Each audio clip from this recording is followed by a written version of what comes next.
Hello and welcome back to the History of Bangalore. I am Ramjee Chandran with episode 105, and this is the start of season 3. It is our final season, but on the bright side, we do have a whole year to go, so let's get started. In the last episode, the season 2 finale, we were at the close of the Second Anglo-Mysore War. In that season, we watched together as the city transformed across 250 years from a modest market town in 1537 to the most strategically coveted military stronghold in southern India. And by the 1780s, we watched Hyder Ali rebuild the Bangalore fort in stone, stock its armories and make it the beating heart of the Mysore kingdom. One that twice brought the East India Company to the negotiating table, if not to its knees. And we left Hyder Ali alive. In this episode, the lion dies, and that's how the season begins. But first, as always, a word of thanks to my sponsors, the Prestige Group, for their corporate support. They make this podcast possible. Building cities one landmark at a time, they transform dreams into reality. You can be a part of the future. Simply add prestige to your life. The part of history that historians tend to skip past too quickly is who Hyder Ali really was. We know his battles, his strategic alliances, we've heard of his administrative reforms. But what of the man? Because the manner of his death and the extraordinary events that followed it can only be fully understood against the character of the man who had just died. Because upon his death came the most remarkable political theatre of the 18th century, a performance staged by Purniah, a bureaucrat of unremarkable origins, right in the middle of a war, in a camp near a small town called Narsingarayanapete. And that performance was what kept the Mysore kingdom from collapse. And that's the story I will tell now. Hyder Ali was illiterate. That fact alone separates him from almost every other significant ruler of the 18th century Deccan. Being illiterate must have been tough in the time. The courts of that era ran on formal and flowery Persian correspondence, on diplomatic letters of elaborate formality, on poetry composed in the ruler's honor that the ruler was expected to appreciate. Hyder Ali could do none of this. He could not read a single word of what was written to him, and he could not write a single word in reply.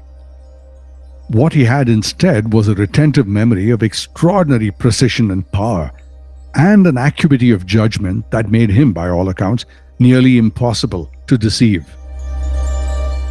Like so many rulers who were not men of letters, Hyder Ali made himself accessible. He opened his doors to anyone who had legitimate business, but he had one condition: state your business clearly and state it once. Hyder was affable, and he was affable in the way that men who have no use for performance tend to be affable. He was direct, he was blunt, he repeated news and common conversation with a facility that most kings who cultivated distance as the tool of authority found beneath them. Hyder saw no benefit in keeping distance from the people. He himself was a man of lowly military origin who had risen through the rank by raw talent, and he had never acquired the habit of aloofness. His pragmatism was total, though. Everything, every person, every situation, every proposal was weighed on a single scale. How useful is this to me? This made him formidable in negotiation, highly decisive in battle, and completely impervious to flattery. And about that last thing, there is no better example of this than an anecdote of a poet who one day arrived in his court, announced with extravagant titles common to the period.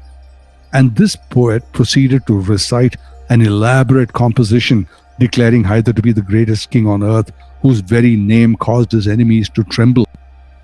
The assembly fell silent. The poem was delivered with full literary skill. Hyder listened stonily, expressionless. When the whole recitation was done, he turned to his chief minister Purniah and asked him what the man wanted. When Purniah told him that the poet was only there to praise him, Hyder burst out laughing. He instructed Purniah to give the man a small amount of money and suggest, with kindness, that he take up a new profession. Sycophancy, to Hyder, found no profit in the pragmatic military atmosphere of Mysore. And this was the measure of the man: direct, practical, illiterate, proud of nothing, ashamed of nothing. A man of the people who had made himself, through nothing more than will and intelligence, into a ruler who had confounded the greatest commercial empire the world had ever seen, not once, but twice. This measure of Hyder Ali becomes even more clear when you contrast him with his son, whom we shall meet in the episodes to follow, Tipu Sultan. Now, Tipu Sultan was as literate and lettered as his father was not. He possessed a library of over 2,000 volumes spanning Arabic, Persian, Hindi, and Turkish manuscripts. Tipu Sultan had French tutors. He had a collection of advanced scientific instruments. He was curious about science and technology in ways entirely foreign to his father's sensibility, and certainly ahead of many scholars of his day even. He was nuanced in his penmanship, refined in his literary tastes, and not surprisingly, not at all good with people. Where Hyder was naturally warm and accessible, Tipu was reserved to the point of coldness. Now, he is said to have had no friends by the time he died fighting in Srirangapatna in 1799. Hyder Ali knew all this about his son. As he lay, dying of cancer, in his camp at Narsingarayanapettah, which is near Chittoor, by the way, and this was in the winter of 1782, he wrote Tipu a letter. It is one of the most remarkable documents in our political history. A dying, illiterate king dictating to a scribe the lessons of a lifetime to his son. In this letter, he warned Tipu of many things. Among them, for one, that the kingdom was not his ancestral inheritance. A crown acquired through fear, Hyder wrote, is easily lost. Valor can elevate a man to a throne. It does not suffice to keep it. The crown can escape them if they do not make haste to entrust it to the love of the people. This was the dying father telling a brilliant but cold son that the people must love you, not fear you, love you. And then about the British, Hyder's letter was unequivocal. India, he pointed out, since the death of Aurangzeb, has lost her rank among the empires of Asia. The land has been parceled into provinces making war on each other. The English are today all-powerful. It is necessary to weaken them by war. Use the French against them, he wrote. Use against them their own weapons. This was Hyder's last political act. It was the transmission of a strategy, a dying general briefing his successor. It was December 7th, 1782. The Second Anglo-Mysore War was still being fought. Hyder was still in the field. His camp was at Narsingarayanapettah near Chittoor. It was not at Srirangapatna, it was not at Bangalore, not in the comfort of a palace. Hyder died as he had lived. The cause of his death was cancer. Hyder was somewhere between 60 and 65 years old. The body that had spent 4 decades on the field had run its course.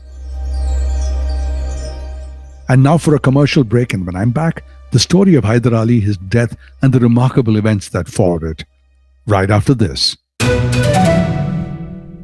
Maximum connectivity, maximum luxury, maximum lifestyle. Live your max at Prestige Raintree Park. Opulent residences nestled in 21 acres of breathtaking landscape with 1 lakh plus square feet of clubhouse, 3 swimming pools, and ample leisure and sports amenities. Experience exquisite living at Prestige Raintree Park in prime Whitefield with schools, offices, hospitals, and shopping malls just a hop away. Call 81399 81399 or visit prestigeconstructions.com to know more. Radar approved.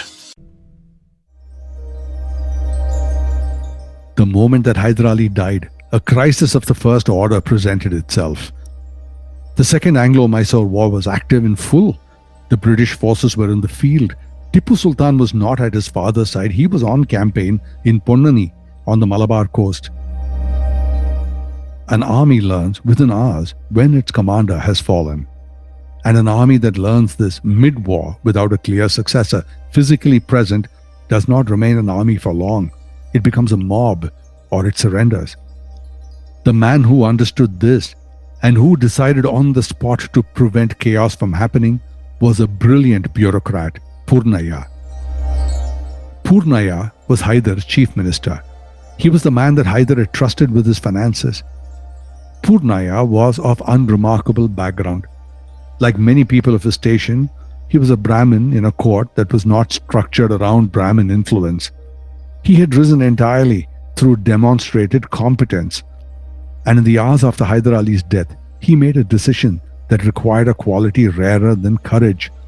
It required nerve, a nerve that he sustained over days. Purniah decided to hide Hyder Ali's death.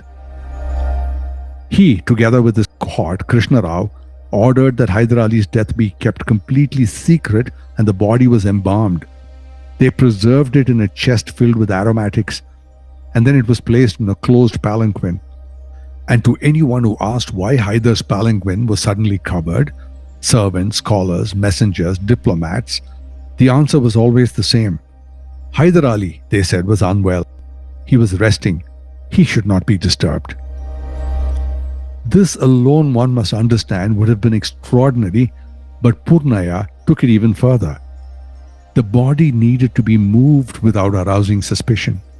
So it was transported under the fiction that the movers were creating booty from war in a treasure chest through checkpoints, past soldiers, across the roads of the kingdom at war. When you think about it, this was a dead king moving in state disguised as booty or plunder. Meanwhile, couriers were dispatched to find Tipu Sultan at Purniah. Fast-riding men who employed the maximum discretion. And while those couriers rode, Purniah maintained the deception with a thoroughness that is breathtaking in retrospect. Food was served to Hyder Ali, brought to his palanquin, and presented with the full protocol due to a king. Orders were issued in Hyder's name. Letters were written to embassies on his behalf. Routine payments to the army were made on his authority. The daily machinery of administration continued as if nothing happened. Because, had it stopped, the question of why it had stopped would have an answer that Purniah could not afford anyone to know. Tipu Sultan received the news of his father's death. Mounting a horse, he rode back quickly. He regrouped his forces. He made contact with the French. And the transition, when it finally happened, was both painless and seamless. Typically, during the time in this gap between Hyder's death and Tipu's arrival, there would have almost certainly been civil war. In this case, because of the deception, there was no rival claimant. There was no army mutiny, no British strike on a leaderless camp because the British did not know. And the kingdom passed from father to son as though it had been planned for years. Which in a sense, it had. Because Hyder Ali had spent decades grooming Tipu for exactly this moment. The campaigns they fought together. The public flogging of Tipu Sultan for a breach of military discipline. That particular lesson in the cost of error. The battles from the age of 19 that Tipu Sultan had to face. The letter written by a dying father to his son. All of this was preparation.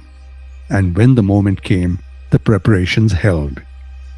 For Purniah, this was the beginning of a career that no chronicler could have predicted. The man who had hidden a king's death in a palanquin would go on to become the Diwan, the Prime Minister of Mysore. He had served under Hyder, he served under Tipu, and after the fall of Tipu Sultan, he continued to serve under the restored Wadiyar dynasty and then under the British. Through every violent turn of Mysore's politics, Purniah survived.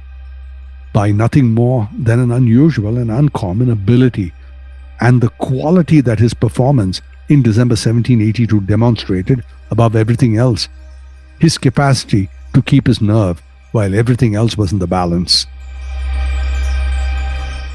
And just like that, in December 1782, Hyder Ali was gone.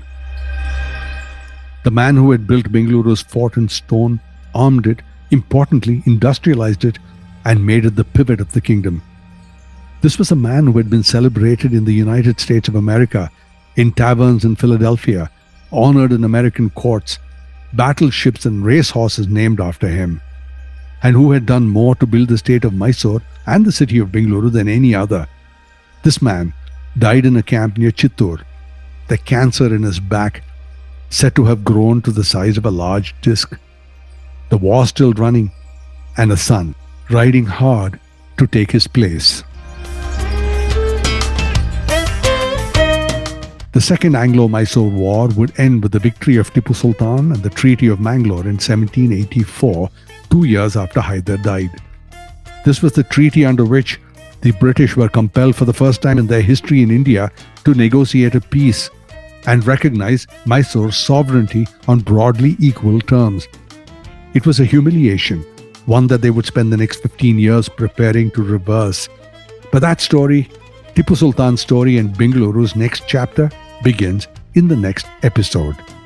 I am Ramjee Chandran, and this is the history of Bangalore.